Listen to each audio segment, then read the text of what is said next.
京でも真夏のような暑い日が続き、いよいよ暑い季節がやってきました。熱中症で搬送される方のニュースを連日のようにニュースで見ていると心配になってしまいますが、一方で塩分やスポーツドリンク、清涼飲料水の摂りすぎで糖尿病や高血圧が悪化してしまう方も少なくありません。今日のポイントは3つです。普段の生活では塩分はあまり追加しなくても良いこと、スポーツドリンクの飲みすぎに注意すること、屋外作業やハイキングなどでは別の対策が必要なことです。こんにちは。糖尿病専門医、総合内科専門医目黒です。このチャンネルでは糖尿病や生活習慣病について5分で分かりやすくお伝えしています。日本人は一般に塩分の摂取量が多いため、普段通りの生活をしている方が熱中症予防のために積極的に塩分を追加する必要はほとんどありません。脱水症、熱中症の予防としては、室温は28度以下を目安に管理しましょう。特に高齢になると暑さを感じにくくなります。部屋に温度計や湿度計を置き、確認するようにしましょう。2番目は食事の十分な摂取です。食事から約1リットル程度の水分を摂取しています。そうめんだけでなく、体の元となるタンパク質のおかずをしっかりと摂りましょう。野菜たっぷりの具沢山スープは水分や適度な塩分も補給しやすくなります。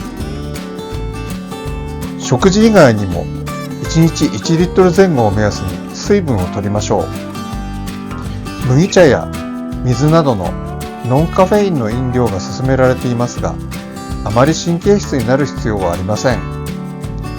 高齢者の方は喉の渇きを感じにくいため、時間を決めて喉が渇く前に1日コップ5杯程度は飲むようにしましょう。シャツが濡れるほど汗をかいた場合には適度な塩分補給も考えましょう。梅干し1個や味噌汁、スープ類などで適度に塩分を補う方法があります。摂りすぎないように注意します。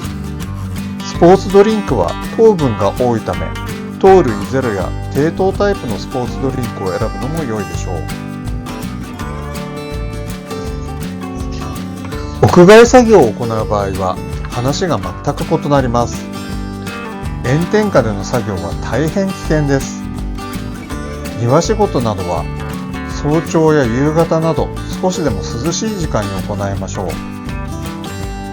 30分おきに休憩を取りましょう。休憩時間は日陰やエアコンの効いた涼しい場所で10分程度休むようにします。つばの広い帽子やネッククーラーで直射日光を避け体を冷やします。2、30分おきにはこまめに水分を取りましょう。暑さや汗の量によっては 500cc 程度必要になることもあります。1時間ほどの作業の場合には先に述べた塩分補給も考えましょう。尿の色がいつもより濃い黄色になってきた場合には脱水が始まっている可能性があります。摂取する水分を増やした方が良いです。濃い黄色や茶色っぽい尿の場合には脱水が進んでいる可能性があります。水分、塩分を取り、涼しいところで休むようにしましょう。半日のハイキングなどは運動量も多くなり、すぐに涼しいところに避難することもできません。二日酔いや水分不足を避け、前日からしっかり栄養素を摂ります。20分から30分ごとに水分を摂取します。暑さや運動量によっては30分で 500cc 程度必要になることもあります。汗が噴き出し始めた場合には塩分補給も行います。長時間の運動ではエネルギー補給も必要になることがあります。糖尿病の方では病態や治療内容によって必要な補食量が大きく異なります。血糖のモニタリングなども考慮し、医師にも相談しましょう。